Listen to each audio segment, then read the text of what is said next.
Before we start episode 24, I have a special announcement to make. Oh, here we go. I'm going to try so hard to get this correct. It's going to be so bad. Konnichiwa, Eric des. Kohi gemu to Jinsei no Suite no podcastu. Chosko no Champions podcast Yotso I Yokuso. Does that mean we're finally getting listened to in Japan? That means, hi, I'm Eric. Welcome to the Breakfast of Champions podcast, the podcast about coffee, games, and life. I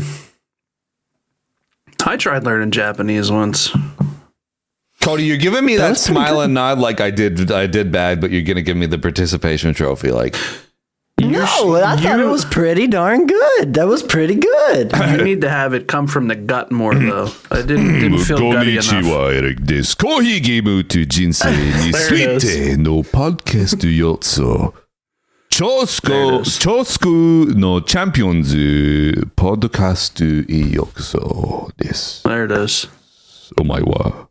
There it is. Nani?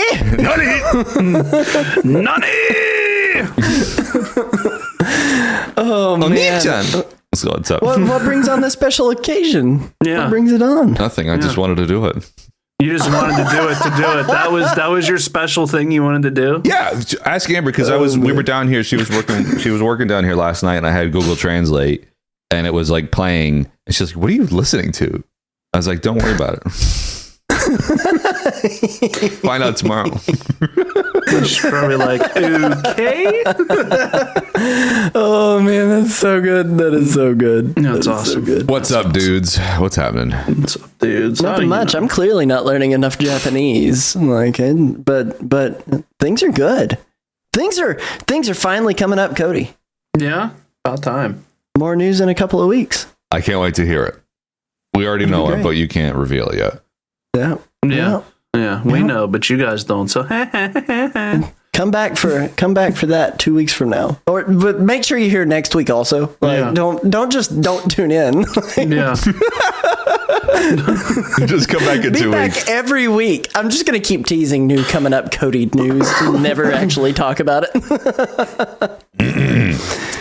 That's hilarious. KB, what's going on, dude? What's happening over in your neck of the woods? You got some fire alarms going off? You listen to the old police scanner like an old man? What's up? Bro, listen. I feel like I'm like the simulation is, I got a glitch in the matrix over here, dude. Every time I tried to fall asleep yesterday, the local fire department whistle would go off. And it's happening again today. Like, why? It's like, I don't know, dude. It's like, I'm in the Truman Show, and I just, Mrs. KB's downstairs turned the microwave on. Well, the big one, there was actual fire. I mean, apparently that sucker was raging, dude. But anyhow, I mean, I didn't have a good week at all. Oh no, I did not have a good week. Sure. I went to take the dogs out. I missed that first step is a doozy, dude. I fell down so hard, my knee instantly turned purple. My shin turned purple. My foot turned purple. I'm still sore from it. I mean, nothing's broken, so that's good. So I believe in hot dog Christ, so that's I'm a quick healer.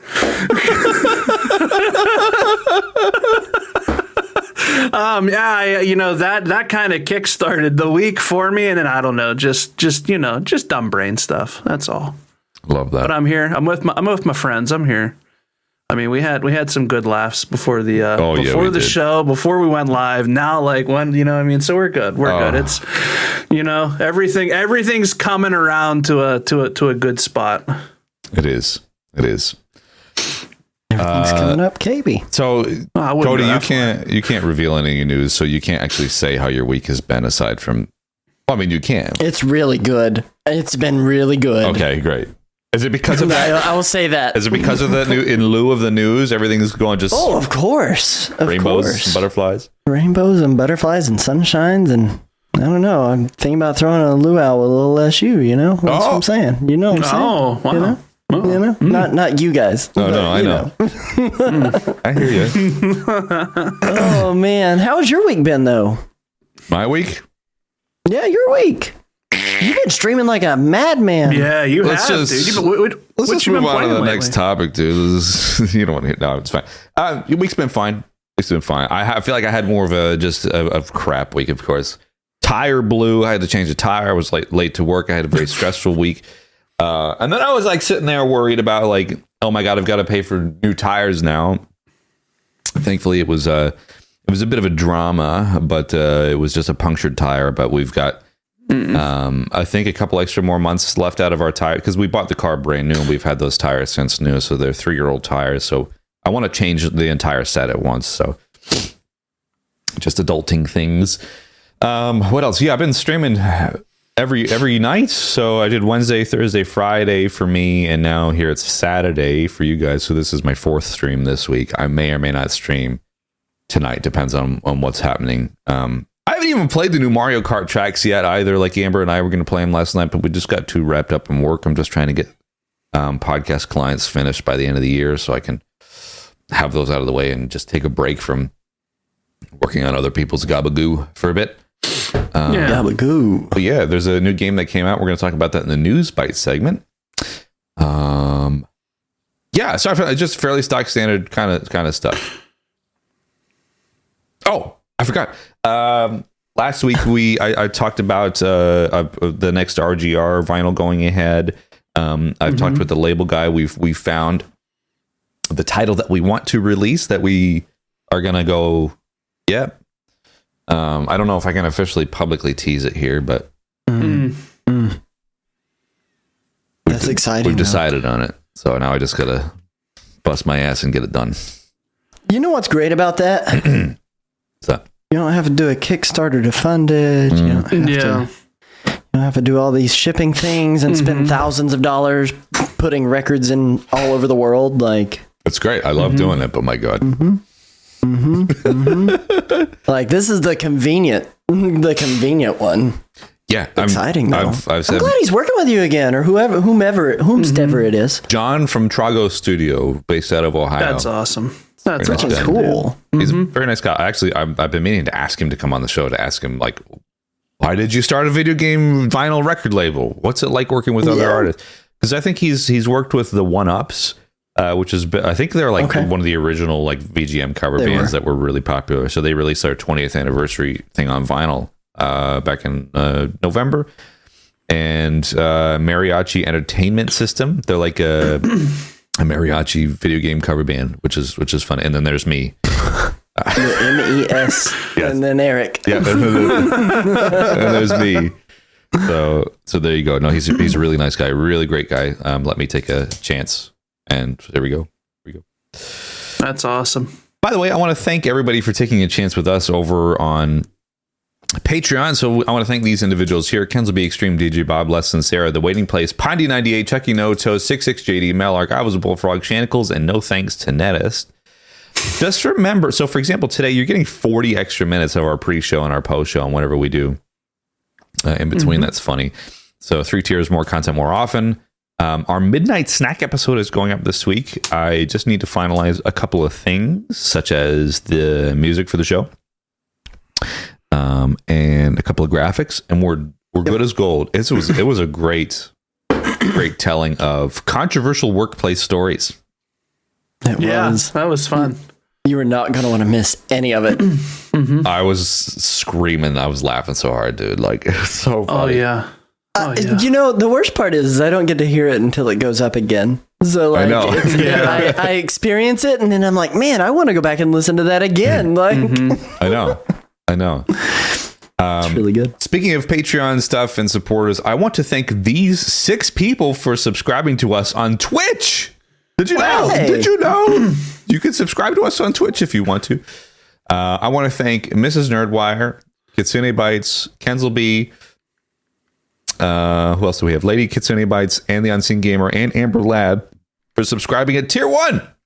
Look at that. Thank you so much. Wonderful. We appreciate support. I'll get you all some emotes this week at some point. I've uploaded 2 of them, but they haven't stuck yet. Yeah, we have the approval process that takes forever. Yeah, so it takes forever. So, and there's no defined timeline, subscribers. So thank you. It's just, yeah. It's just whenever. We've got a voicemail today. No. And this is a great topic that I think you guys are going to love. Oh, no. He goes, oh, no. Oh, no. This one comes to us from my neck of the woods here. Let's let it rip. Hello, this is the Collecting Kiwi. What is the easiest console to collect video games for these days?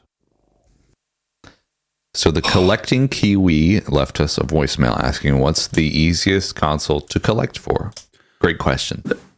The Collecting Kiwi. You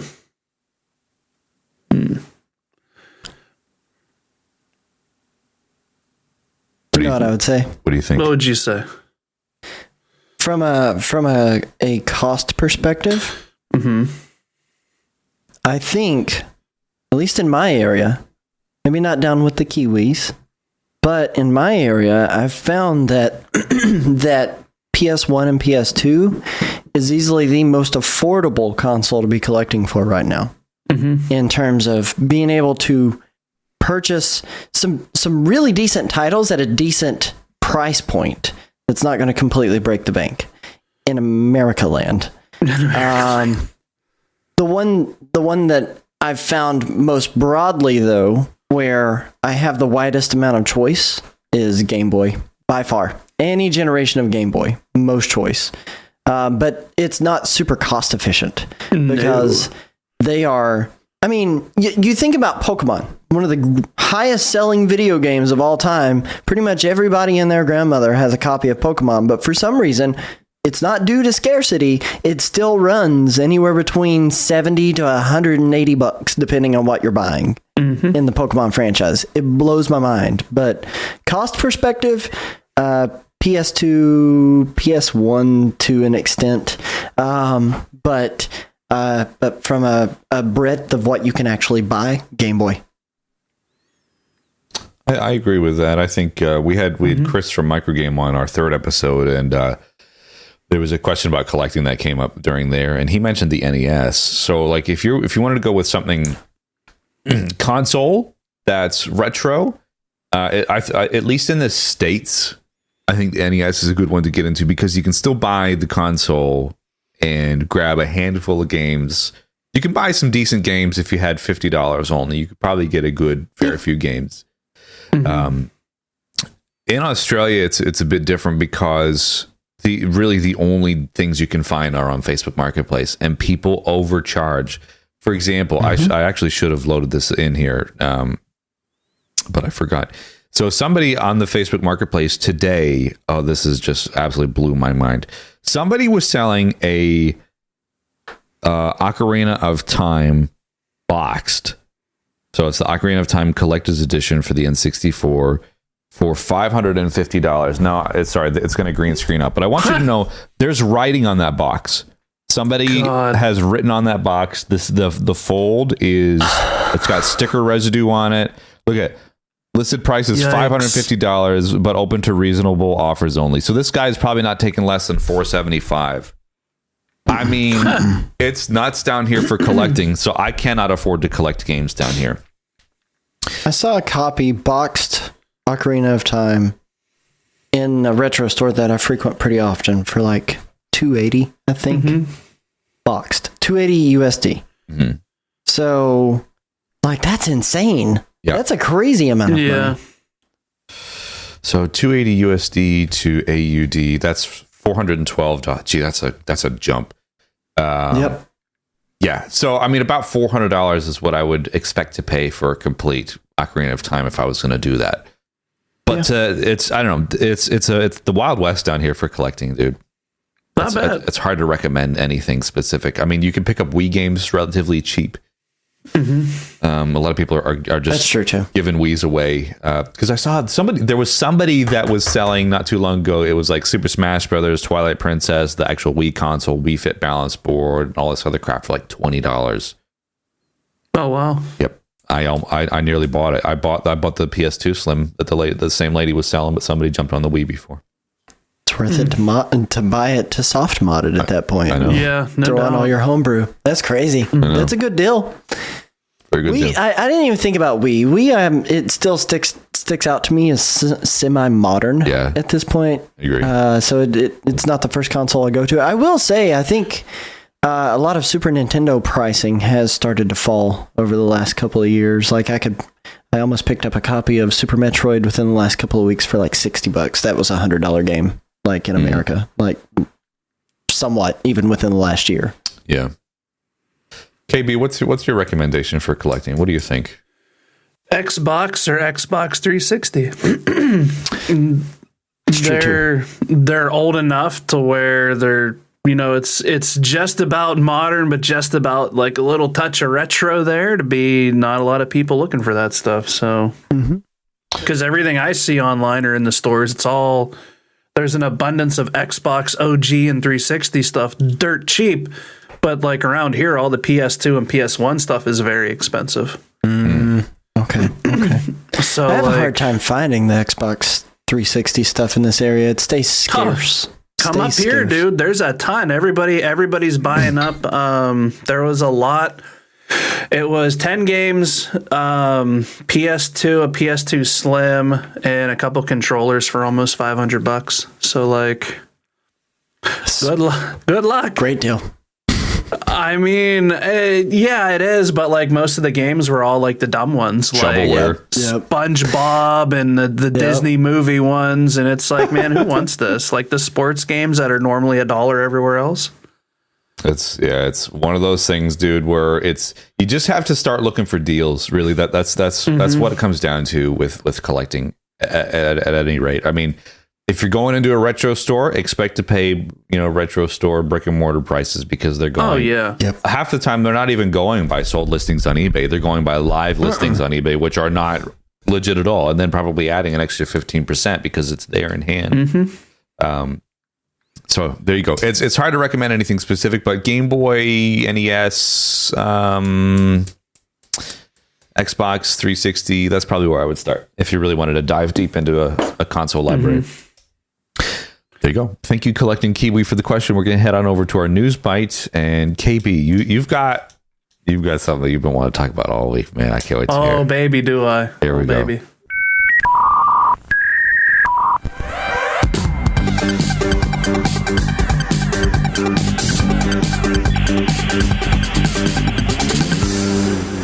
What do you got for us, man?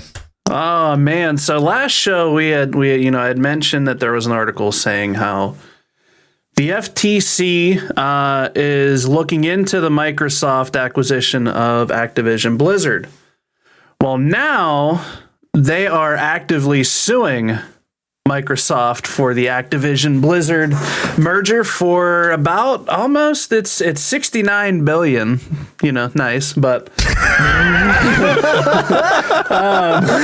Thanks for the aside. it's really interesting to see because the commission, like the FTC board, voted 3-1 to investigate the issue and to sue it.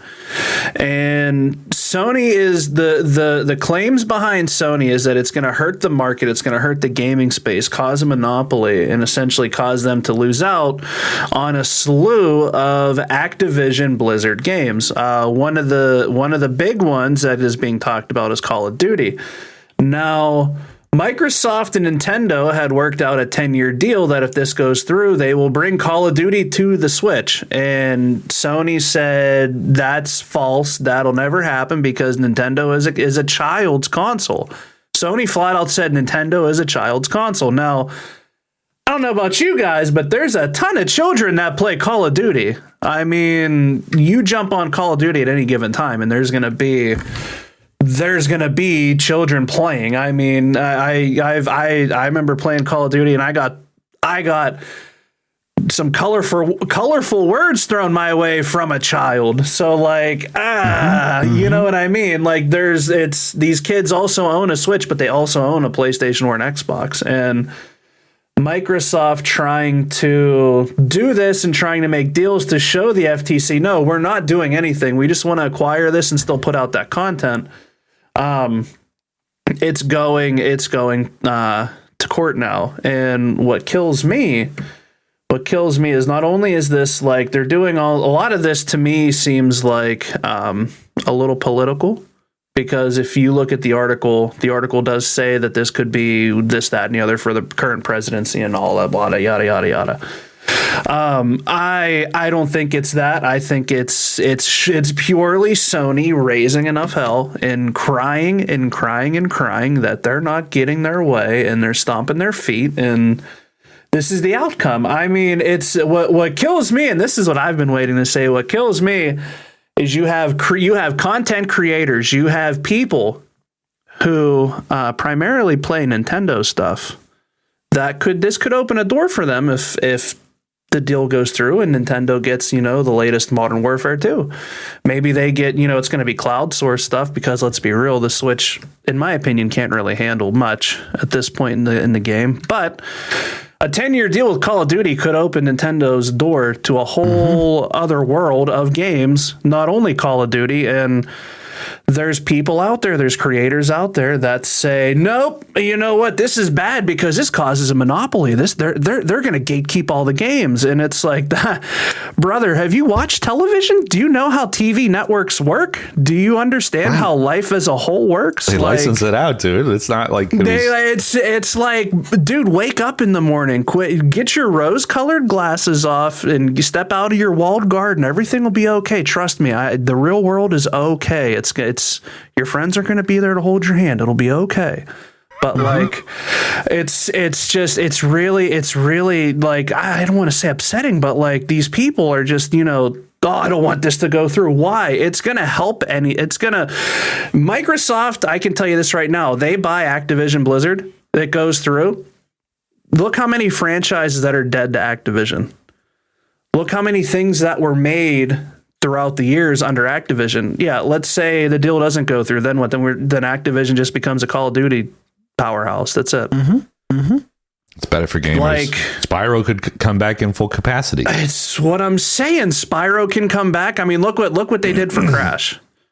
And it's one of those things, man, that like, let it happen. It's good. It's good for the people. People do, everybody wanted Bobby Kotick out of there. Now Bobby Kotick's saying, look, if this deal goes through, it's good for everybody. You get me out of there, and then you get other games that I probably wouldn't approve. So like, what do you want? What exactly do you want out of it? Business, you know what I mean? And business. It's all business. I mean, like I said, people, depending on where you read the article, some people try to sway it as political. Some people try to sway it as money hungry corporations. I mean, it's the fact of the matter is mergers happen. CEOs change hands, different companies buy different things, and here we are. The big issue is Sony cried enough to get the attention of the FTC when everybody said before it'll never happen, and look where we're at now. Now they're gonna look at it. And they look at this stuff, then in my mind this is going to hurt Sony when they want to purchase another studio. I agree. Right. It's ruining their reputation, because if they're going to get upset, then whatever. Like it's better for everybody when everybody has the freedom of choice. Yes. And if they're making 10-year deals, who's to say they're not going to make another 10-year deal? That's like legacy stuff for, Switch can, Switch will probably be able to run something, but at least it gives the Switch gamers the option to play Call of Duty if they want to, or something else if they want to. I mean, I'm sure, Cody, you can probably attest to how many young kids come in to buy Call of Duty. That is 90% of the client base for that title are people who are not of age to be able to purchase it. On our ESRB, you have to be 17 years of age and be able to provide a valid photo ID to be able to purchase that game. That's not the case with who's playing it, realistically. Right. I think there are two factors that have kept Call of Duty off of Nintendo consoles. The first thing is they did a release of Call of Duty on a DS console a while back, and it flopped commercially. The second factor, though, I think is a little bit more of a technical hurdle for them, because their game is not even optimized to run on the current gen consoles. It eats up every bit of the data on either. If you're going to play Warzone, dude, like you are playing Warzone, and that is it, because that's all that's going to fit on your console. Right. So I think if they could dumb it down, optimize it, make it something that could easily go, all Call of Duty Mobile, they have that out, or Warzone Mobile, whatever it's called, and just port that. I think they could do that, but I think that's what would hold it back from ever appearing on a Nintendo console again in any kind of like major capacity that would be enjoyable to play. But dude, I'm with you, KB. Like it's a win-win for everybody, and Sony's just absolutely hung up on this Call of Duty piece. Mm-hmm. It's like you keep crying about it. If the deal ever goes through, they may never publish Call of Duty on your console ever. Like I wouldn't. Like, dude, like you guys fought me along every way. Fine, have what you want. You're not gonna get it. Yeah. I mean, go ahead, Eric. Go ahead. You go ahead. No, I'm listening. I'm in total agreement. I was just gonna say. I mean, I say it every time this comes up. It's the console wars from the '90s, but with big boy money now. Yeah, absolutely. I mean, the Sega and Nintendo were in court over a video game. They were not going to court against each other. Now they're going to court against each other. I mean, it's like, how far are we gonna take this? You know, like. Again, it goes back to my thing with the Steam Deck, dude. I can get my Call of Duty there. I can get my Spyro there, my Crash. Hell, I can even get Mario. Mm-hmm. So like, I don't have to be choosy. I don't have to be like, oh, I love Sony, I love Xbox. Like, no, the hell with that, dude. I can sit there, play that, and play everything. And that's how it should be. I agree. I think you get the best of both worlds with the Switch and the Steam Deck, because everything usually gets ported to PC anyway, and then you get your Nintendo stuff, which is exclusive. I'm totally happy with that. Like the best analogy I have for the way I'd love to see the video game market as a whole, what car do you drive and what car does Cody drive? Two different things, right? Yep. I have a motorcycle, totally different. But what does it take? The same gasoline. Mm-hmm. Why can't how many different PC rigs are out there? You know what I mean? Like why can't we all have the different thing but still run every single, you know what I mean? Sony already doesn't have exclusives. Everything's on PC. Microsoft doesn't have them either. So like where's the issue here? Like let them buy it, agree to a 10-year deal, everybody's happy, everybody wins. I say now is the time for Sega to strike again and just bring out Dreamcast 2. I agree. Let's just get in the console war again. Might as well. Like I just personally just don't get it. It makes sense, and I know people say things for the clicks and stuff, but like. Don't sit there and wholeheartedly say, oh my God. There it is. Dreamcast 2. Look right there. Oh man, it looks a lot like a Nintendo Switch. It does. I mean, Switch, a Wii, but yeah, I don't know, man. Like, Switch. Like it's interesting to see that people actually do. They want the deal to fail so they can not play good games on their console that put them into the creator space. I don't know. That's just me. Yeah, I think people just I think people are just going to bitch about it for the sake of making content. Whereas I think at least the point that you're coming at, the point that you're coming at, it's just like, you know, things are going to be what it is. The big boys are going to play with their big boy money, and we're just going to have to deal with the fallout of it. I mean, it is what it is. The problem is the gamers suffer. The people they're making these things for, and look, at the end of the day, there's no company out there that's so altruistic. They're like, I just want to make something nice for these people to play. It's we want to make some big bucks. Mm-hmm. And I get it. I understand it. But it's like, dude, like, just stop around and actually get out there and like put something out. It doesn't matter. Just do it. Oh, it's so silly. Agreed, man. Agreed. Speaking of companies putting out things, there was a new game that came out the other day, and I was really, really stoked to give this a shot. And what this was a brand new game called Chained Echoes. This came out on did it come out on everything? I can't remember if it did, but it did. Yeah, it's on PC. So I started playing it on Steam Deck. It didn't work on Steam Deck. I got 5 minutes in, and then there was some really bad stutter and lag. So I had issues in the stream. But what was really cool is during the stream, one of the people from Deck 13, which was the publishers of this game, was in my stream helping me try and troubleshoot this. So I ended up having to switch over to PC. So it was really good to be able to give that direct feedback there. So this is somebody we might be able to get on as a guest as well. So he's based out of Germany. So really cool. But it's not just me wanting to highlight this game for whatever reason. I just think it was really cool. And KB, you gifted this to me. This is something that I think people should be aware of, because I know a lot of our audience likes these big JRPGs and stuff like that. And this is a new series, a brand new game. So it's on PC and Switch and all that kind of other stuff. And it's very highly rated. So very positive reviews. Everybody's saying that it's just an incredible, like, Chrono Trigger / Xenogears kind of game. Thumbs up everywhere. And it's not very often that games come out like this that are rated pretty well. So something to bear in mind. What are your pixel art color situation's beautiful too. Like, I really like that artwork. It's really nice looking. What were your first impressions with it? Because I jumped into your stream when I got up and I saw a couple things there. It looked good. It looked great from what I saw. But what are your like, how do you feel about the game? I think it's cool. I'm disappointed that I can't play it the way that I want to play it. That's the only thing. And as with most things these days, it will be resolved with some sort of patching or something like that. So I ended up having to play it on PC with my keyboard, which is not ideal for me.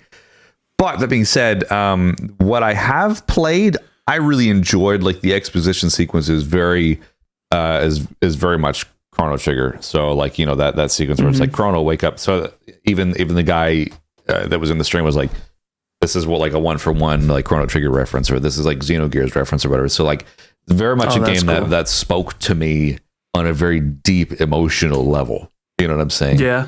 And that's just not me blowing smoke. I really vibe with the game. The only thing is that, there's all these resources online, like Steam Deck HQ, Proton DB. There's all these other places that say this game is great out of the box. I have stutter problems. The game freezes for me on Steam Deck. So I must be one of the only ones. Curious, what version of Proton were you running? Do you know? I did the Proton Experimental. I did Proton 7. I did whatever gets defaulted when you force the use of a compatibility tool. I tried it without as well, and nothing worked. It stutters whenever you go into a battle. So interesting, because there is one other thing of Proton you can try, which is called Glorious Egg Roll Proton. And you have to download that separately, but you can get that in desktop mode through the Discover App Store. So it's really easy to set up. So if you want, I can help you with that. So you can settle. Let's do it. So that's one cool game to look out for. I highly recommend it. But if you're playing on Steam Deck, had some good writing. I got to catch a little bit of your stream that morning, so I'm interested. I'm intrigued, and it'd be really cool to have the duder on. Yeah, absolutely. Yeah, I mean, I thought that was cool. When I was up, I'm asking you how you liking it, this, that, and you're like, "Yo, one of the developers is here." I'm like, "Are you serious?" I know it was quite a little treat, because it's like the guy comes in with the developer badge on the stream. And I was like, cool. "Oh, I better really be polite then." So Glorious Egg Roll, huh? So I searched that up in there. I think it's called like Proton QT or something in the Discover App Store on desktop mode. Okay, well, we'll look that up. Or Proton Up QT or something. We'll hook it up. So what's next on the dock? Nerdwire, you want to take this one, because I think this one's pretty funny. Yeah. Absolutely. So, as you know, we're discussing Game Awards a little bit today during today's episode. So I feel like it'll be a pretty good carryover. But as reported by our very reliable resource, hard-drive.net, Wrong Spirit Ash summoned for help with Elden Ring Game of the Year acceptance speech.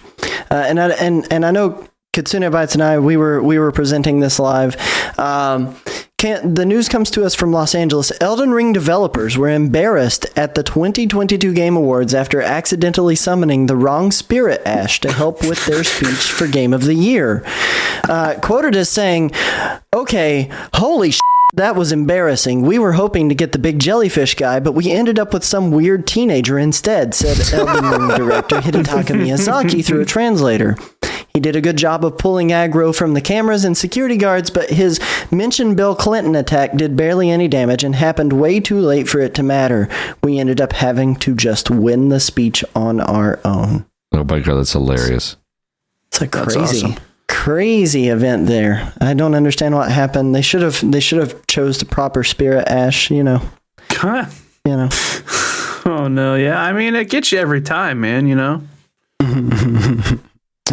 Okay, we'll save that for when we get to it. So the Sonic co-creator reportedly arrested again for insider trading involving a Final Fantasy game. So he's probably jumping on let's see, Final Fantasy VII, The First Soldier. Oh man. Oh, so this guy's he's betting on mobile games. That's what he's doing.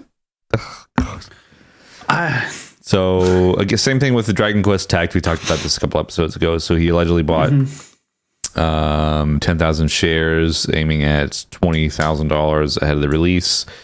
So it's a sad day for Sonic's dad. To tell you what, I mean,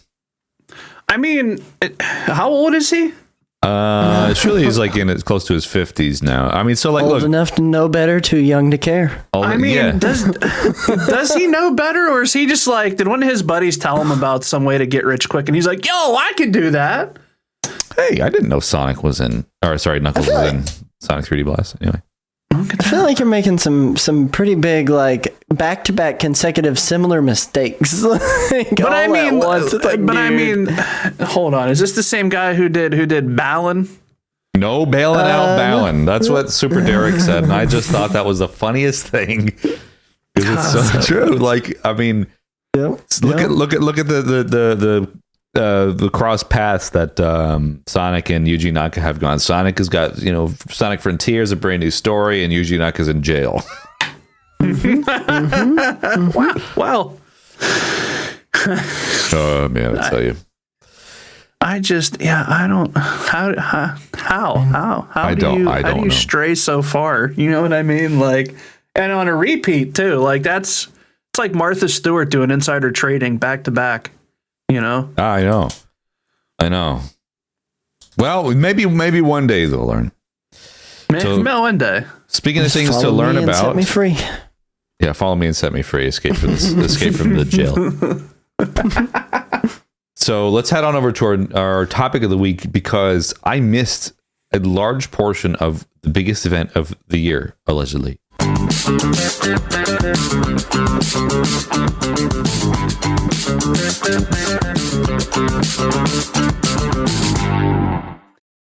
Hey guys, so this week was the Game Awards 2022, gaming's biggest event of the year. Jeff Keighley himself rubbing elbows with all the big time video game developers, executives, so on and so forth, and who are so and so's. It was good. Had a really, really good time this past week. Co-hosting over on Aaron's channel. Twitch.tv/KatsuneBytes. If you're not following for the good times, you should. But it was a really, really solid show, actually. I feel like a lot of good announcements, some predictable wins, but teeing this up, I want to hear, Aaron, how did you feel about it? And then let's catch Eric up on some of the craziness. Yeah, I want to know. I'll tell you what, dude. Craziness aside, I feel this was their best show yet, only because of one. It wasn't a 4-hour long ordeal. They actually had to strategically plan out commercial breaks, which thank God there weren't half hours worth of those back to back.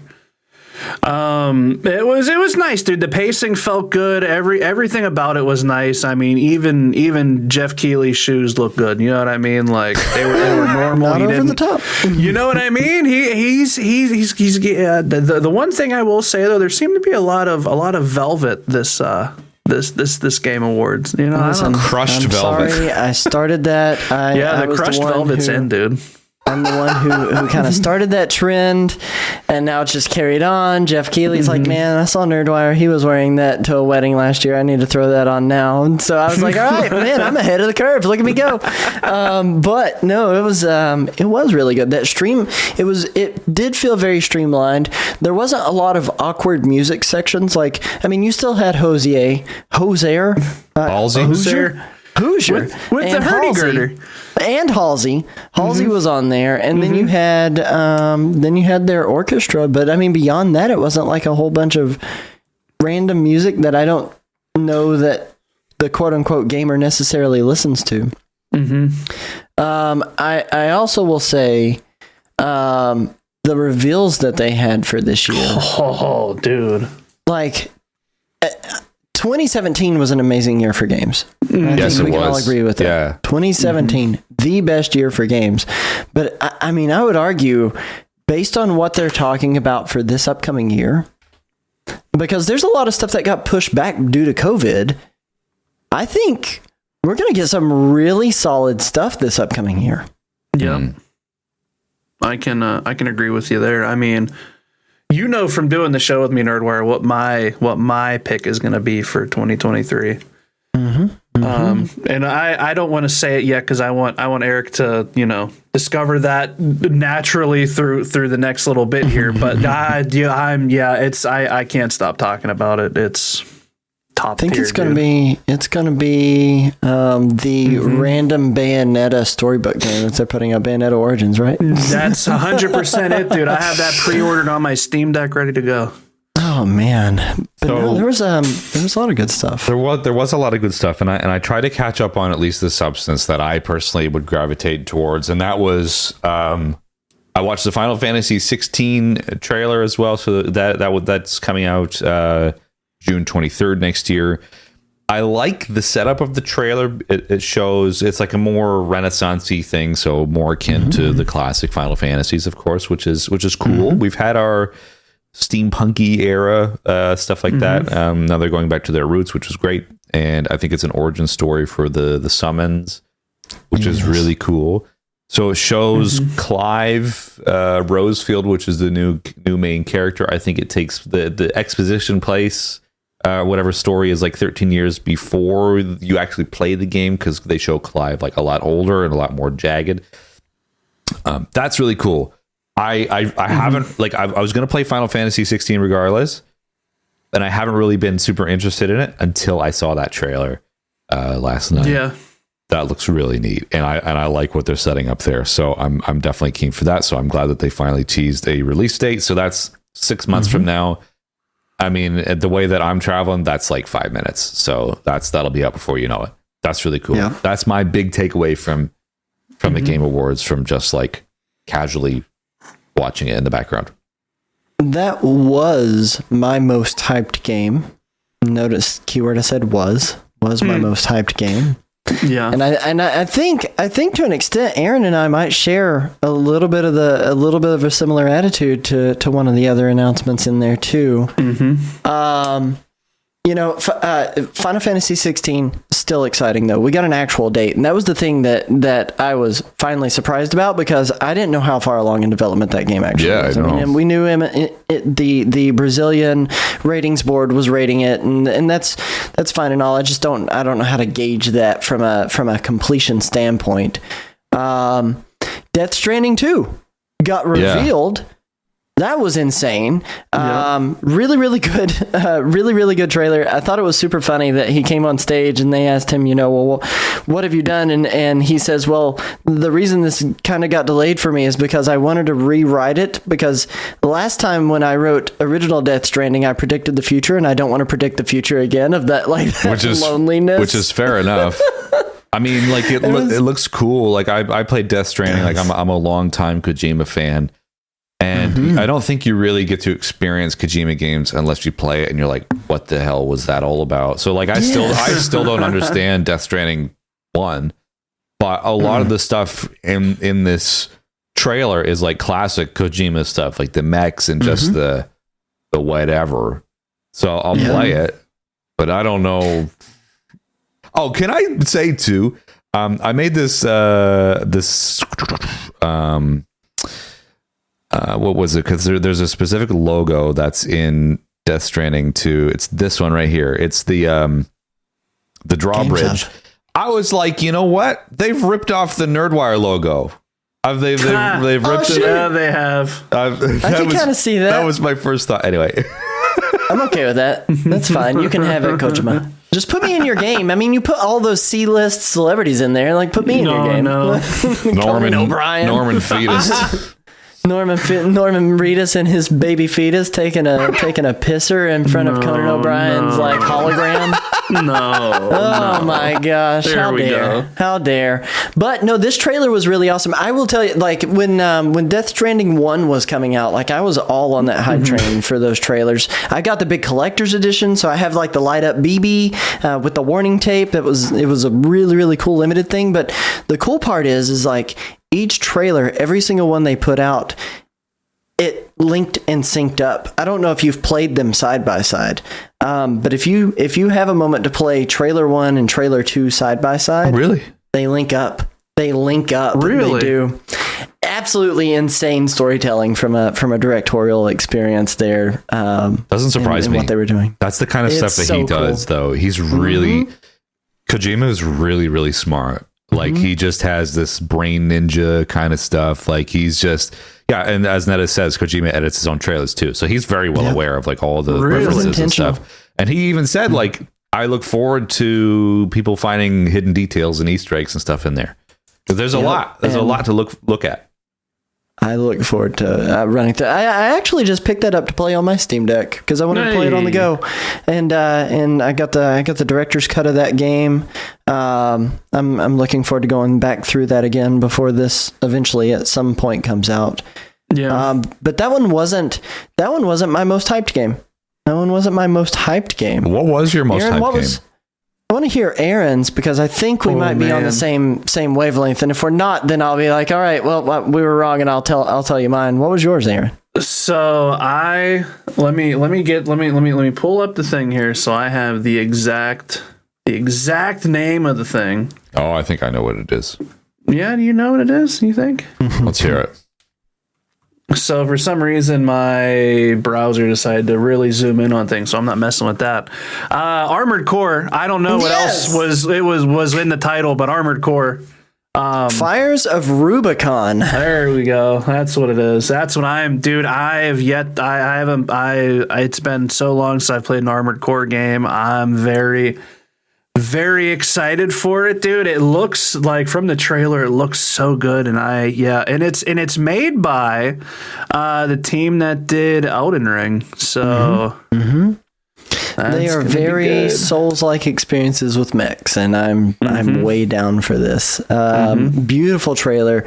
At first, Aaron and I were both sitting there going, "What is this? What is this?" And then I saw the mechs, and I was like, "Wait a second. Is this Armored Core?" And then I saw the From Software logo pop up here in a moment.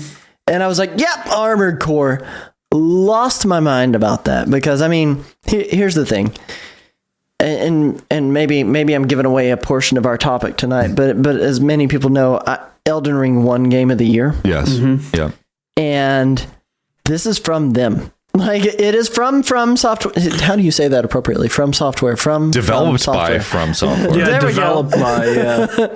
Got to use a different word, but I anticipate this to be all the greatness of a amazing mech game because we have not really had a good one in a long time. I will say I almost thought it was Metal Wolf Chaos. I don't know if any of you guys have played that classic, but Metal Wolf Chaos is about the president of the United States getting into a mech, also by From Software, and defending the United States. So like it's a crazy stupid game. But dude, like it just like look at that, man. How can you not be hyped looking at that? And it's been so long. I think last one was on PS3. 2013. 10 years. 10 years. It's been a while. What even is this game? Excited. I don't know anything about Armored Core at all. I'm so sorry. But you want to play it. Is it an RTS or Dark Souls Bloodborne with mechs instead? Yep. Oh. Yeah. Okay. Yep. All right. It was my first mech game. I played the demo on PS1 back when that was a thing. Yeah. This is going to be great. I'll have It's to look going into to that. be good. Mm-hmm. I mean, it looks. I mean, I know what they're showing here is just like a cinematic, but it's like gorgeous. Yeah. Like, it's- Well, I mean, I will tell you, Elden Ring cinematics were not that much different from the actual gameplay. I was not usually like when you do a cinematic and then you go back to gameplay, there's like this jarring shift in quality Yeah. that kind of takes you out of that moment for a second. But I didn't feel that in Elden Ring when I played through it. It was a very smooth transition from, oh, hello, maidenless one, man who can't get woman, and then straight into actual gameplay. Like, it was good. So let's go over the categories here because I have all the winners. There was 31 categories, and we can just kind of breeze through them here, and we can just react to them as well because there's a lot of stuff I missed. So Game of the Year goes to Elden Ring. Not really any surprise. No, I mean, a lot of people were saying that God of War was going to win, but I mean, like we said, it was just too recent, and Elden Ring made too much of a splash. Yep. So there you go. I think it was deserved. Oh, absolutely. Best game direction as well. So very, very artistic and creative vision compared to God of War and all that other stuff. I agreed with that too. Narrative. God of War. What do you think? I mean, you guys haven't played the story, so. No. I haven't finished it. I've started that one. I haven't finished it by any means. I'm like moments into that game because time is fleeting. But I think that one's fair. Plague Tale Requiem, I don't know. I mean, I like the first Plague Tale. It's okay. Horizon Forbidden West is interesting to me. Immortality, I didn't play at all. And Elden Ring's narrative was so convoluted. I can't say like it's very deserving at all. So like God of War Ragnarok, I'm behind it. Okay. Makes sense. Best art direction, Elden Ring wins that. I hated that. I disagree. You disagree? I disagree. Really? I do. I think Scorn from an H.R. Geiger standpoint, like its art direction and walking through a world made of the insides of aliens is just insane to me. Like I think it had better art direction than Elden Ring. I know nothing about my hot Scorn. take. I don't know anything about it, so I'd have to look into that. But if it like H.R. Geiger, that's a hell of a name drop. So yeah, very interesting. So next category we had best score in music goes to God of War Ragnarok. I feel like they're just I saw a summary of the Game Awards, and I know it was a bit memey, and I posted it in my Discord earlier, and it was just like every category was like, and the winner is God of War Ragnarok. I feel like, I know I haven't heard it yet, but I feel like Xenoblade Chronicles 3 really should have won that because the music in that game absolutely slapped, and they created instruments like new flutes, like actual like things that are referenced. Flute guy. I was just thinking flute guy. Yeah, I know. Like he's become really popular, but like the in Xenoblade Chronicles 3, you play as Noah, who is a sender. Like basically, when there's spirits of people on the battlefield, he just plays this flute, which is a custom made thing, and they actually developed it to be able to be played for this recording the soundtrack. So that was really cool. A little bit of Easter egg for you there. So I don't know. Oh my God, it's just the freaking God of War awards. Yeah, dude, that's legit. Sound design, audio. Gran Turismo should have won that. That was really cool. Yep, I agree. Gran Turismo. Well, I mean, when you're making cars sound awesome. Gran Turismo won the community vote, though. Oh, It did. So, interesting. Tell me about this one here. We got best performance. Who won that, and how long was the speech? I'm not gonna give Christopher Judge more limelight than he needs, but I will say, in that group of people that are there, I think Christopher Judge did deliver the most amazing performance. One of the comparison I made was, you've got Man Engage, who I haven't played Immortality, but I keep hearing great things about. Sonny Suljic, who was also on God of War, but I think what hurt him is his voice lowered an octave when in the middle of recording, so they had to kind of rework a little bit of his dialogue and his lines. But you've got all of these people that put A level work in, but I mean, Christopher Judge is just putting out A+ level work. It was good. I look forward to playing it. Games for Impact, As Dust Falls. I don't know anything about it. Nope. I didn't play any of these. The trailers looked awesome. Same. Yeah. Best ongoing, Final Fantasy 14 wins that. That game is like almost 10 years old and it's still winning awards, which is just nuts. So shout out to Square for keeping that going. 2 years in a row, Sab Steve says as well. So we're doing something right. Have you guys played it? No. That was such a long breathe in for just like a sad no. I haven't either. I don't like doing the pay to play stuff, the monthly subscription, because you've got to subscribe. I'm pretty sure. Yes. It's just like World of Warcraft. Yeah. I've been very interested in it because I do like MMOs. They kind of consume my life a little bit though, so I've stayed away from them. But I will say, like, that fan base that's into Final Fantasy 14, like, they are the loudest group of people I've ever met in my life saying this game rocks. So, like, I mean, I'll back them. Yeah, Final Fantasy 14, woo, confetti. There you go. I mean, the only thing I know about the game is, two things. That Gabe plays that on his Steam Deck. That was the first thing he said. Really? Yeah. Second thing is, apparently you can play that up to level 60 for free. And then after level 60, you have to pay.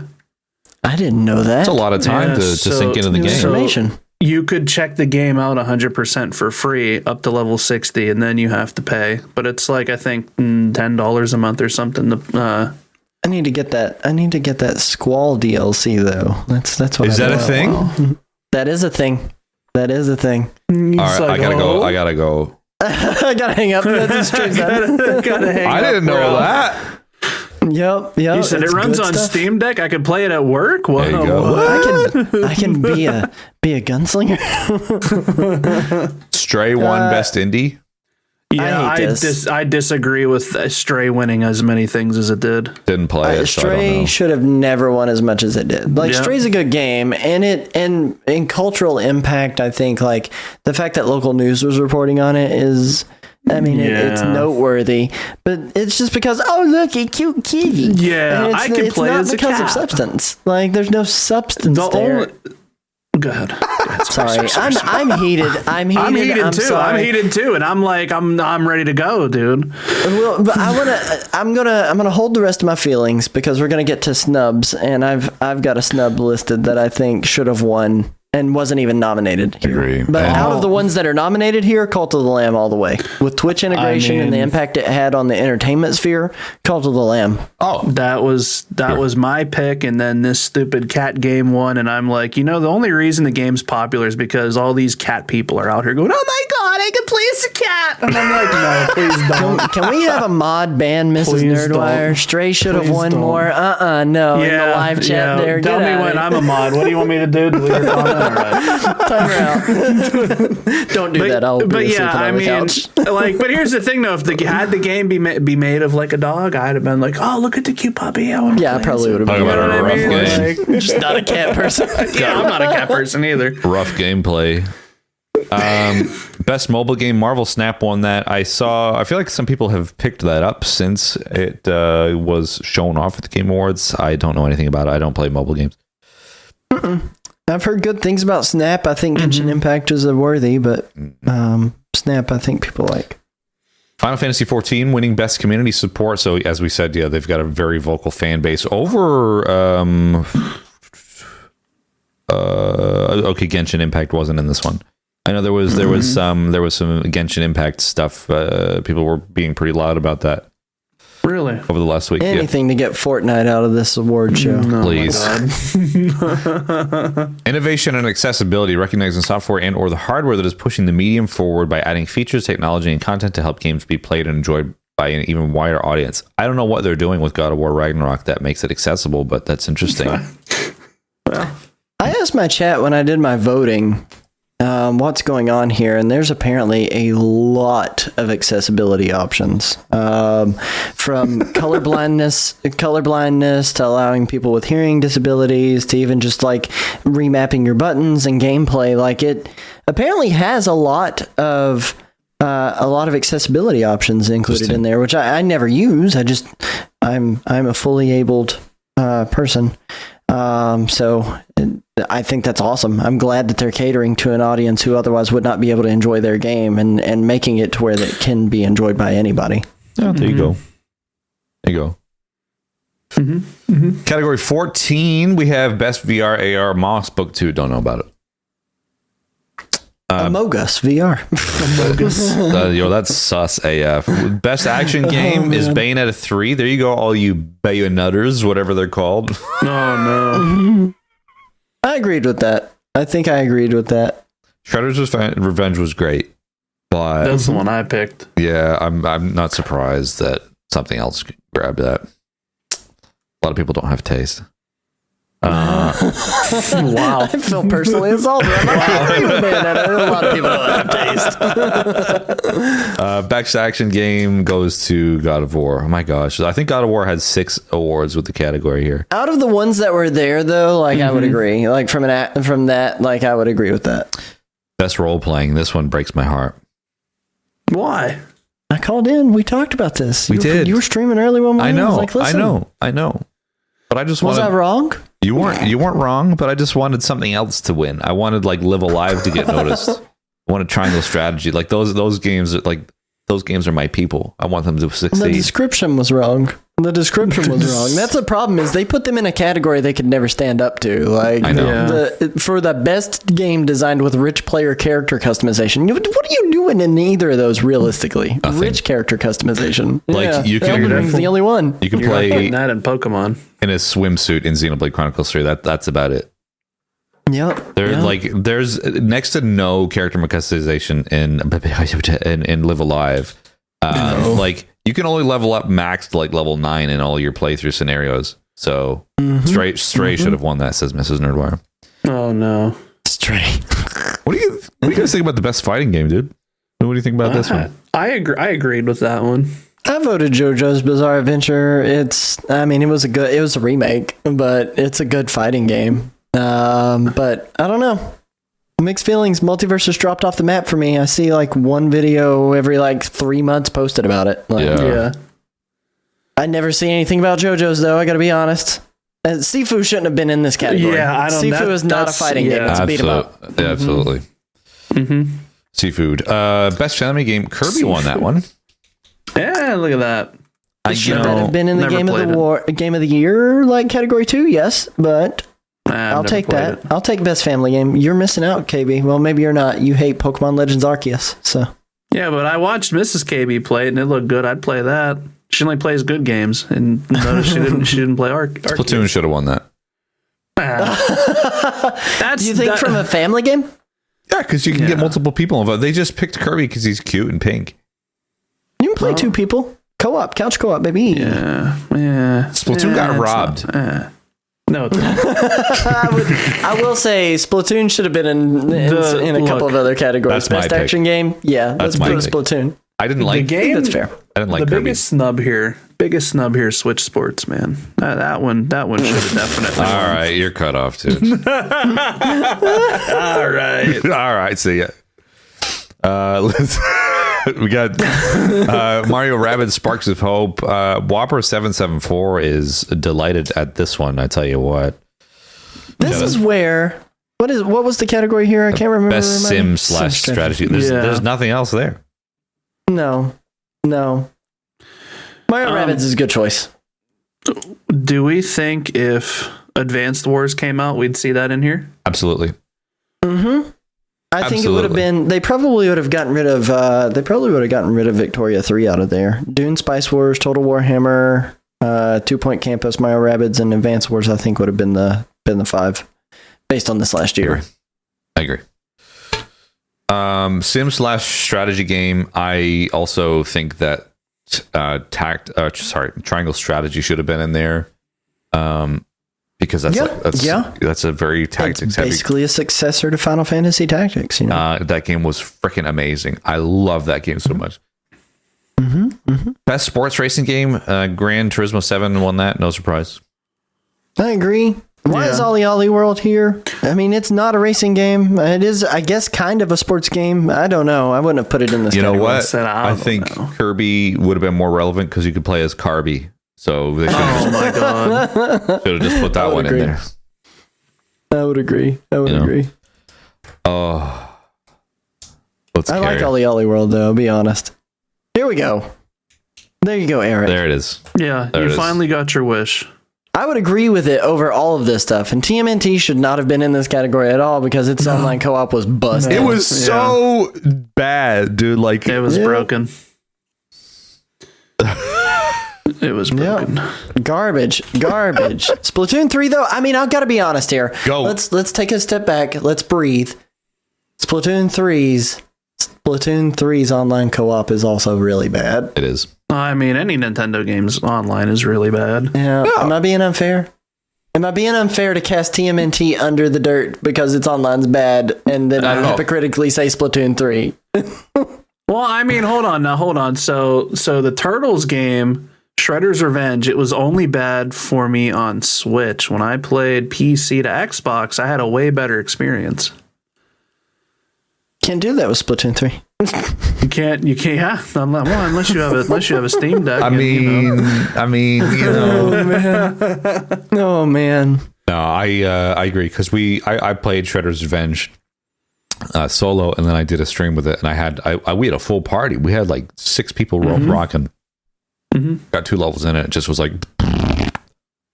and that was it.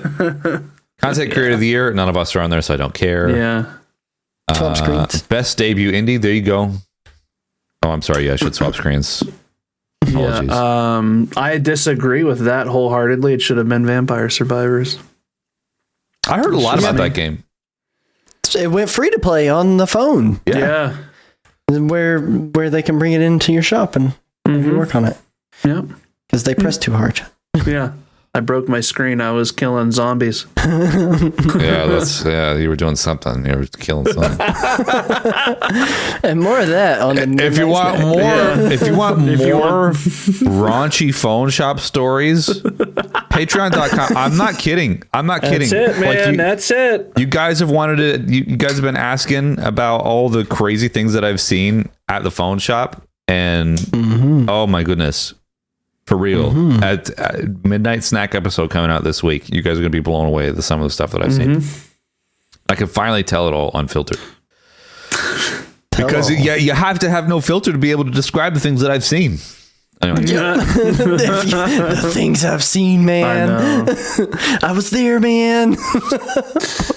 Well, I wasn't the one that had stories about ogres. Anyway, That's fair. Speaking of ogres, something about ogres, whatever here, I'm sure, with Arcane League of Yeah, I'm Legends. sure there's ogres in League of Legends somewhere there. Yeah. I don't even I know feel what like the that's Cuphead about. show got robbed, bro. I didn't see it. I didn't watch it. Oh, It was well. really good. You missed It was out really on something good.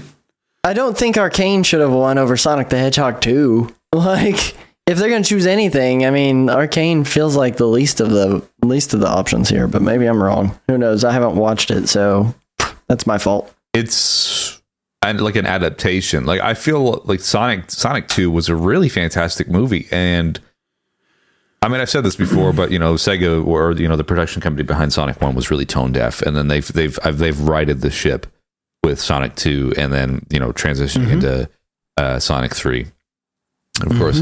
The Cuphead show I just completely missed. I would really like to see that. It's Ren and Stimpy-esque animation is what I would compare it to. Ren and Stimpy. But I mean, it just takes place in the Cuphead world, puts them on more adventures, gives them a voice. It's really good. There you go. You're nuts if you thought Cuphead show was good, Nerdwire. Just want you to know that. Who told you this? Who said? Out there. The chat. Most anticipated game, no surprise. End the Tears King, Legend of Zelda. That's it, buddy. End the Tears King. That's it. Final Fantasy 16 for me. That's mine. Yeah, out of this list, I would say Final Fantasy 16 too. As well. Followed closely by Tears of the Kingdom. We all know Silent Brook won't like it. Mine was Hogwarts Legacy, and then that was that. That's What about Starfield? Didn't they announce that like before 1999 or whatever? Like, that's never gonna get released. That's a Bethugly game. It is. It's ugly. I can't say I love Resident Evil 4. It's my favorite Resident Evil game. It's one of the few out there that I can play through without pooping my pants. But you know, pooping your pants. I'm not excited for Resident Evil 4's remake in the same sense that I am for Final Fantasy 16 and Tears of the Kingdom. Like, I don't feel like it brings the hype. It's a remake. I've played this game before. Yeah, it's gonna look prettier. Okay, cool. You've escaped your prison. Yeah, you've escaped your prison. I'll play it. Like I played Resident Evil 2 remake, and then I went to 4 because they had ported that onto the PS4. But like the controls were the tank controls, and I didn't really. Yeah. This is coming from somebody who's not a Resident Evil fan. Best esports game? I don't know. Don't play them. Don't play them. Rocket League's what I would have voted for. It's the only one on that list I've played, and I like it. Splatoon 3. Splatoon 3. Yeah, there we go. Splatoon 3. Esports. Oh my god. Best esports athlete? Sorry, don't care. Didn't know any of them. Esports Don't team. care. Breakfast of Champions isn't on there, so I don't care. Right? Best esports Dude, coach. we need to start our own esports league. Let's do it. I would do it. Well, can we have jerseys? Stray isn't on there, so I don't care. So there you go. There's the Game Awards. What do you got? Oh, by the way, there was also that one moment at the end. So let's talk about that. Then we can talk about our snubs. What do you think about the dude that went on the stage with the From Software folks? Yo, I just want to say I hope this doesn't ruin the experience of the Game Awards, because I feel like they kind of are like, all right, nobody's going to bum rush the stage. Nobody's going to sneak on with a team of developers. And I feel like this is going to ruin it. I mean, this was their first time like fully back. And like, I really enjoyed it. And this is going to really ruin it for him. Keighley ain't going to let that happen again. Absolutely. It's such he tweeted a false tweet. He did. He did. He also, Yeah. He said, Jeff Keighley says the person has been arrested. It's still on his Twitter. Mm-hmm. And I even had that in our show notes like 30 minutes before we jumped on call. And and then new news came out. 15-year-old Matan Evan. Matan? So he was 15. Yeah, he was 15-year-old teenager, and people are saying it was another political nonsense. But he goes, "Nope, I am indeed Jewish. I am 100%." Yeah, like he did it because he wanted. He like I went on Reddit after the awards, and a bunch of his friends were in there like, "Yeah, he told me he would do it, and we didn't think he would." And then it's insane. No.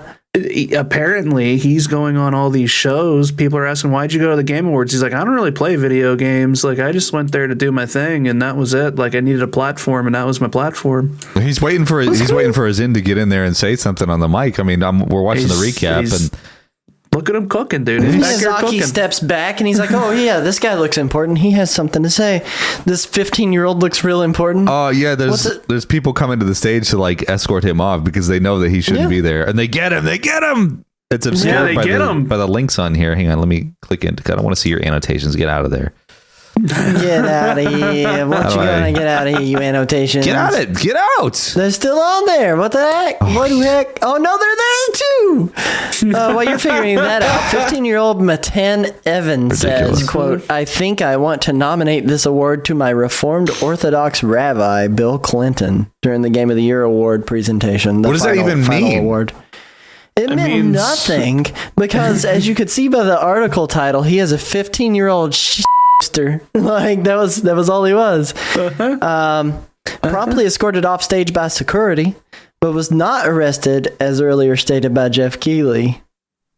Polygon reports an interview with Matan. He's just crazy. It's like, it's not even funny because then it's going to ruin it for people who want to go to the Game Awards. They're going to be even more strict on even letting people in. So yep, that's what I mean. It's like, and he bought a regular ticket, so there that goes, invite only now. Yeah, I mean, so as Nettis clarifies, the security nabbed him. Somebody actually got in contact with the LAPD from Kotaku. It was like, did they actually arrest this kid? And they're like, no. Yeah. No. What crime did he commit? He was just on a stage, like he didn't commit any crimes. Said something about Bill Clinton. Said, "All right, peace. Did my thing. I'm out." He is a political activist, though. Supports Hong Kong. This dude? So, I mean, Yeah, that dude, that was how he got, he's had a little bit of virality in the past. Upon researching to make sure that what I had in our show notes was accurate, found that out. So, but I don't know, like, crazy, dude. And now Bill Clinton was trending on Twitter within like 2 seconds, like after he said that. Like you go on there and it's like, set Bill Clinton free. I don't understand, man. I don't understand. This is ridiculous. Well, it's nuts, dude. I mean, when it happened, I look at Cody and I'm like, that guy wasn't there before. Like, who's he from? if you watch back at the footage, you can see him. He's like looking up at the monitors. Like, am I in shot? Am I in frame? And then he's like you said, look at him cooking. He's cooking, man. He's doing his thing. That's what I mean, dude. They let him cook too long, and then he was done cooking, and he said, "Yo, my Reformed Orthodox, my Reformed Orthodox, Rabbi Bill Clinton, man, let's shout him out." There was also the thing is, he wasn't even sure if he wanted to dedicate. He said, "I think I want to nominate this award." Oh man. There was also the term MILF Hunter was trending as a result of the Game Awards as well. Was that somebody who won a Steam Deck? Is that correct? That was from the Steam thing. So Steam, to win a Steam Deck, you had to be in the Steam. You had to watch it through Steam, and Steam was announcing all the winners at the top of the screen. So like, you would see a bunch of numbers, or you would see like somebody's actual name, and then like there's MILF Hunter. Congratulations, MILF Hunter! You won a Steam Deck. That's so funny. And it's like, wow. I'm like, all right. Cool. Well, I mean, I have a feeling that they won't be doing that again. Oh, it's so funny. It's so funny. Oh my gosh. The fact that thanks to the Game Awards, Bill Clinton and MILF Hunter were trending on Twitter. I just think it's hilarious. Like those, I mean, aside from that, the Game Awards were okay. I mean, it was a lot faster. I know that sometimes like the 4-hour ceremonies they've had have just been kind of unbearable to watch. And you it's like going past midnight, and I'm like, please just wrap it up. Felt the same way about Christopher Judge's speech at the very beginning. It's like, please just wrap this up. But I don't know. I saw Al Pacino come out. He's like, I can't even read the teleprompter. He didn't know where he was in see the cutest nothing. way. He was like, I'm just an old man. I'm here. I don't play video games, but I watch my grandkids play them. Like, good for you, Belle. The one takeaway I have is the little clip they showed, of the Mario movie. It didn't, Chris Pratt's voice wasn't so bad in the new clip that they showed. He didn't sound like Chris Pratt. He sounded more like the guy from the first Mario movie, like that really, really New Yorker. Like, Bob Hoskins. Oh, yeah. Wahoo. It was good. Wow. I'm sitting there with a smile on my face the entire time it's going on. KB's processing, and I'm like, more. I want more of this. Yeah, I'm like, all right, this looks good. I'm looking in the background, like this looks cool. And then I hear him talking. I'm like, yeah, I'll give him a shot. I'll give him a chance. I'll give Miyamoto's buddy a chance. I saw. I think one of the things. Go ahead. No, you go ahead, please. Eric. No, you go ahead. I feel like we're dominating this because we. No, you watched it. You watched it. I know. Yeah. So when we were watching it, like one of my first pieces of feedback afterwards is like it was mixed. I think there are going to be moments of greatness where it is almost Mario, where he's like, "Here you go," and whenever he was like handing a coin to one of the Toads, and I'm like, "Oh, that's kind of cartoony," and doesn't strike me as Chris Pratt. But then he goes through the pipe in this TV spot. Comes out and Toad's like, and this is the castle, and he's like, ooh, and when he falls over, and it's not as cartoony, it is very much Chris Pratt coming through there.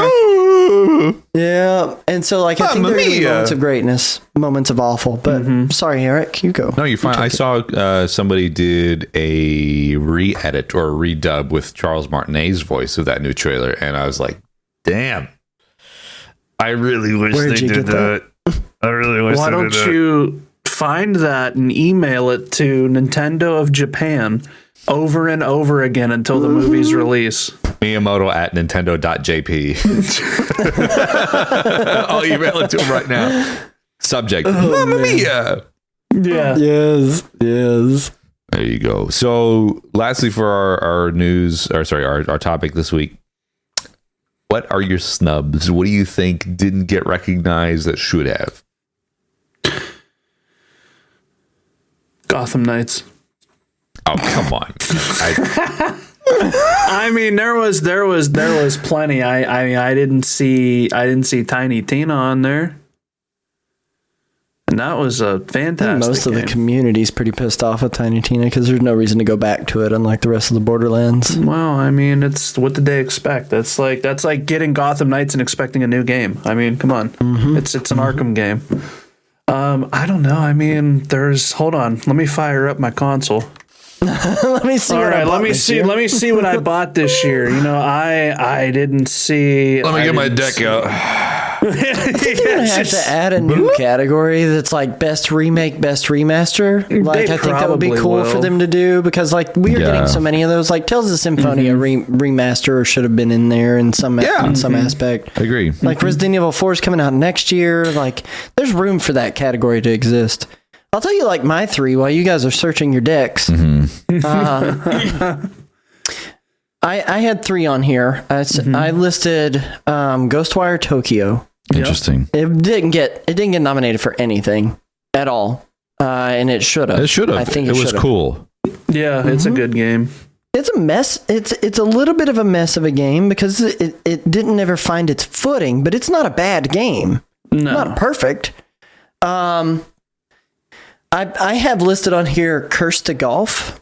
I think it could have fit really well into the indie category, best debut in indie, or best sports game for this year, way over Ollie Ollie World. I mean, Ollie Ollie World it was a skateboarding game, but it really wasn't. It was more like a platformer more than anything.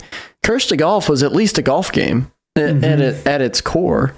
And I love that game. It was one of the first partnerships I had on Twitch. Yeah, man, you were going hard with that. That was great. And then my last one I have listed on here, Sonic Frontiers. And I think it got snubbed in the sense that it didn't get in any category either. It should have been at least in Game of the Year nominee, way over Stray.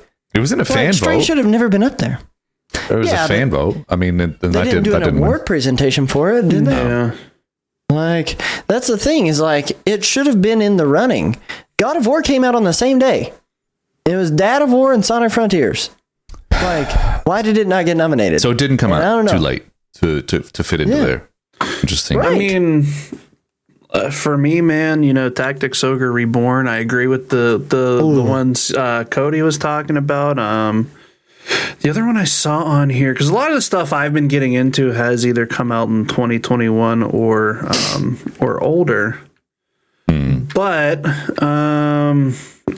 you know, what was it? Moonbreaker. That's a great indie game. That's a strategy one. That didn't see that there. It's funny to see these things be excluded. Because a lot of them, I get it. There's so many games, and how do you choose? You know, which ones? I know. I don't know. There's like Gundam Evolution. That was a brand new, like hero shooter. I haven't seen much of it like in the news space, but there's enough people playing that to gain some traction. Why wasn't that there? You know? Yep. Sub Steve in the chat says maybe Sonic could have made family category. It was in there, but it wasn't on the list. It's disappointing. I agree with you. That was a really great game. It wasn't a complete perfect game because there was still a little bit of buggy errors and stuff like that. But I mean, what game these days comes out perfect? So you're better off to just you know, just wait a little bit. But then again, like Frontiers ran fine on my Steam Deck. A couple days later, I was able to play it and complete the game on Steam Deck. So that wasn't an issue at all. I really wish that Triangle Strategy would have won something, because that game really deserved something. And that was a really, really great story. I loved that more than like Live Alive. Live Alive was a great game too. Xenoblade Chronicles 3 should have gotten something. At least they were nominated. But you know, Triangle Strategy didn't. It only showed up in just the random RPG category because I feel like that's just what they do. Like, here's a Square game that came out this year. Let's just throw it in. So I don't know. anything else that got snubbed? I don't know. I'm just the JRPG dude, so like that's pretty much it for me.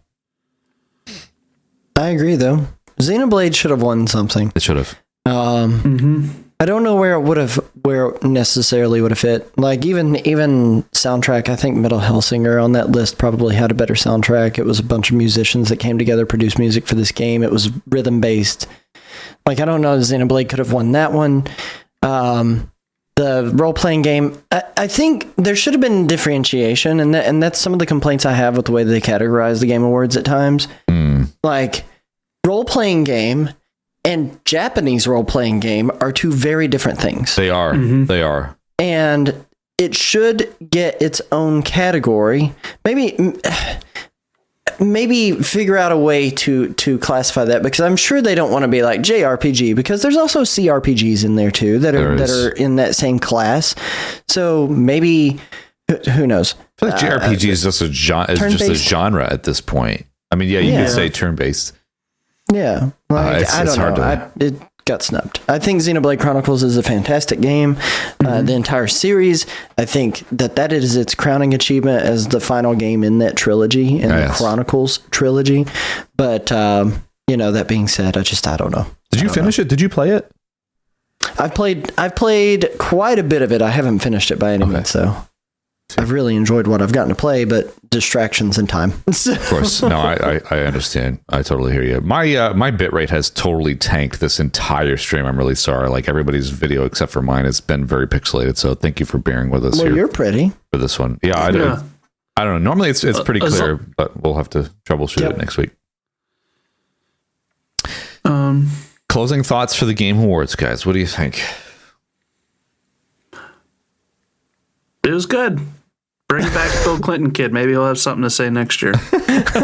Just make him an honored guest like Reggie Fils-Aimé. No, I really enjoyed it. I think I always look forward to the Game Awards. Here's the thing: is I know Jeff Keighley's gonna rub elbows and praise those who he thinks deserves it. And this is not necessarily gaming's biggest night. This is Jeff Keighley's biggest night, oftentimes, and that's fine. That's fine. It's entertaining. You get some really good reveals. You get some good banter. You can discuss this with your friends afterwards. It's good water cooler talk. Like, I don't know. Like, I love the Game Awards, even if they are not exactly what I would have picked. Yeah, perfect. And it doesn't have to be exactly what I would pick to make it perfect, but I'll be there next year. Yep. I'll be there next year. I'm excited for it again. I'll be there with my crushed velvet jacket. Maybe I'll get a different color. I'll be there. I hope to be there with you too. Yeah, that'd be cool. I feel bad that I missed out, but I had to go and get that bread. Gotta make that dough. So there you go. Game Awards. I don't know. It is what it is. You'll have your orange feather boa dress ready. Yes. Oh my god! Just shiny flamingo out there in the Pokemon fields, dude. Just show up in that, Eric. You show up in that. I'll go out and get a red feather dress, and then we can say we're Matt and Trey Parker from South Park. And we're here for South Park. We're here for the awards. We're here to accept our awards. I'll leave you with this funny one before we go to our wrap up. You know how my son says flamingo? Yeah. Mafligno. Mafligno. That sounds like something you say when you're old. Bad case of the ligma. Oh my! All right, let's go to the wrap up.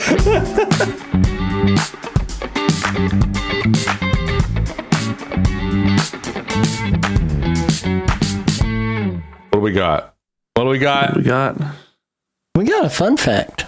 Oh no! Or at least a couple of fun facts. I wrote this topic with my fun fact about myself in mind last night, and I've completely forgot what I was going to say. I probably increased the difficulty because I was like, why don't we play this like 2 truths, 1 lie? No, of course. Let each other. I don't know shit about myself today, dude. Like, I don't know. I'm trying to think, and I got nothing.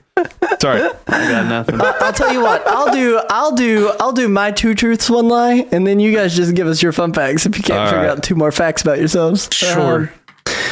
So, I need you guys to decide which one is the lie in this package of facts about me. Okay. So, fact number one. Fun fact number one. I won the Kentucky State Fair's annual Jews harp competition in middle school. Fun fact number two. Betty White was my assistant coach during high school cross country. Fun fact number three. I bought my first vehicle with money from busking on the streets during a stint of being homeless. That's great.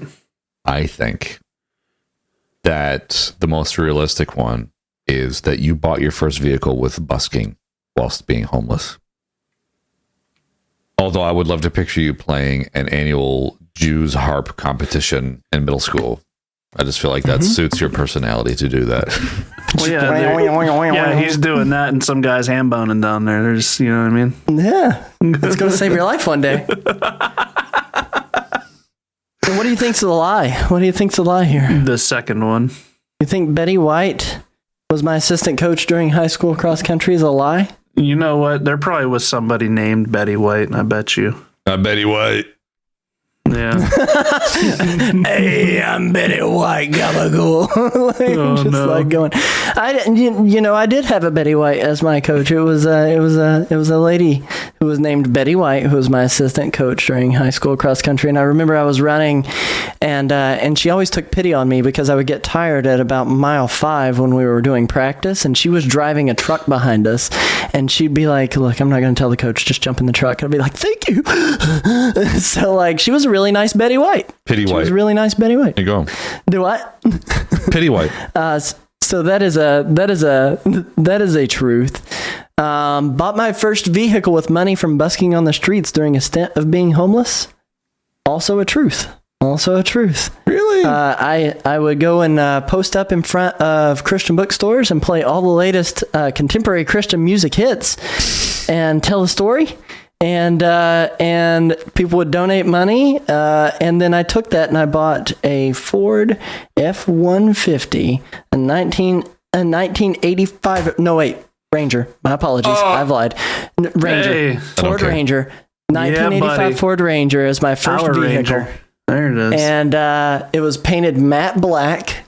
This dude sold it to me for $2,500, and I was like, Yo. "Thank you." Can I just tell you how much I love 1980s Ford trucks?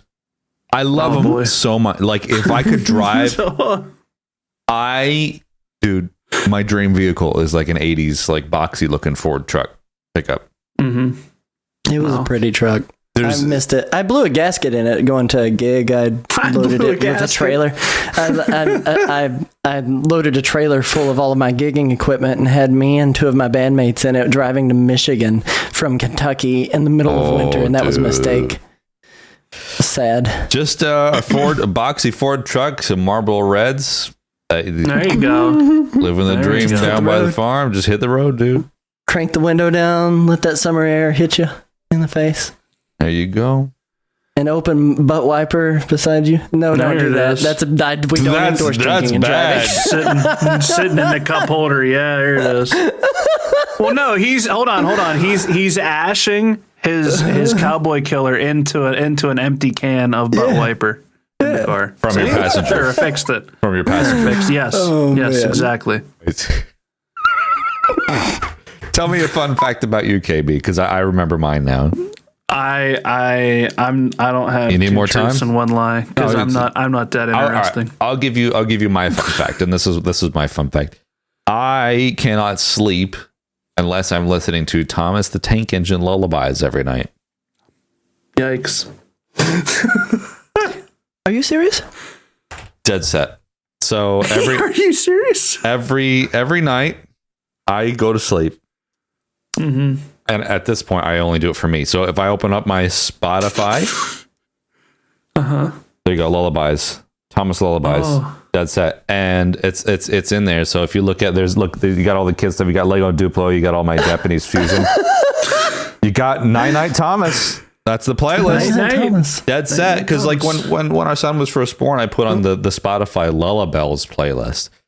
Mm-hmm. But then we gravitated towards the Thomas Tank Engine lullabies. I don't think anybody else cares, but like I cannot sleep without them now. They're like, so What's your favorite track? Any of them? They're All of them? the track that takes me to Tidmouth Sheds in my dreams. Oh boy. I mean, That's a good one. It's a good one. Oh man, All right. I'm gonna reply with skull emoji right now out loud. Skull emoji dead. I have one for you. Fun fact.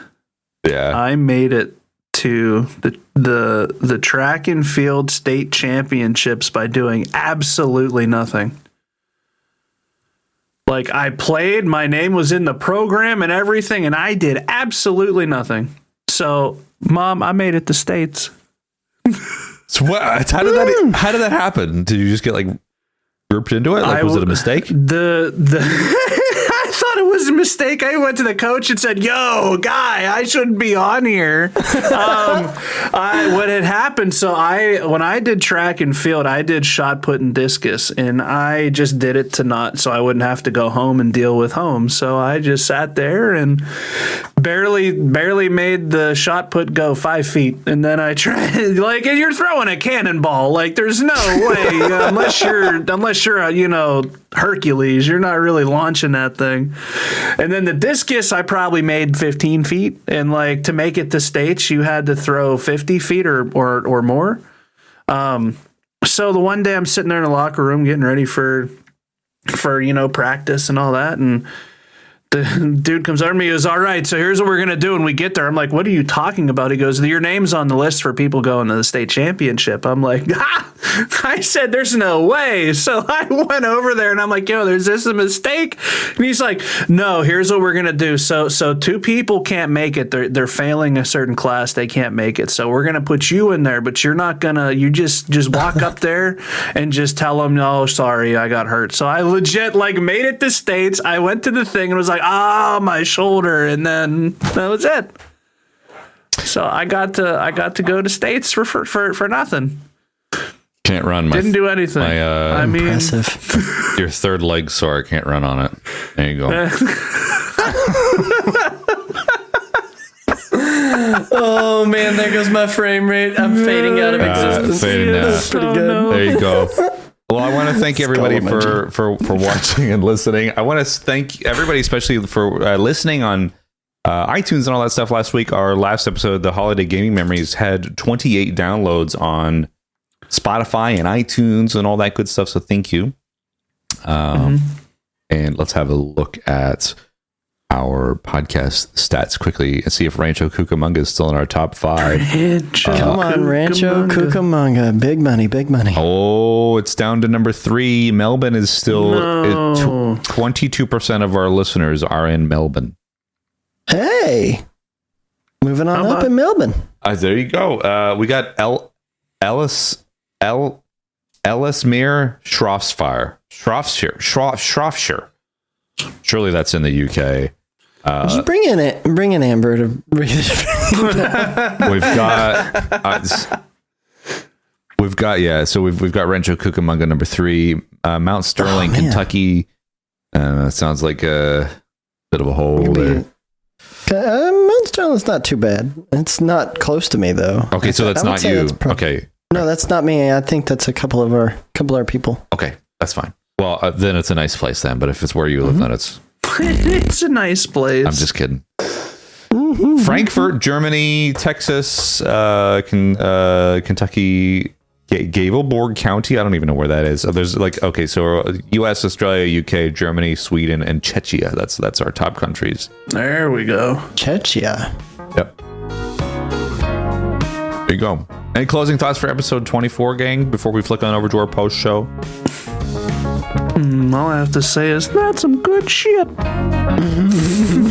I'll back him up. No thanks, Nettist. We'll see you next week. All right. No thanks, Nettist. See you later. Hey, here is it. Okay. See you later.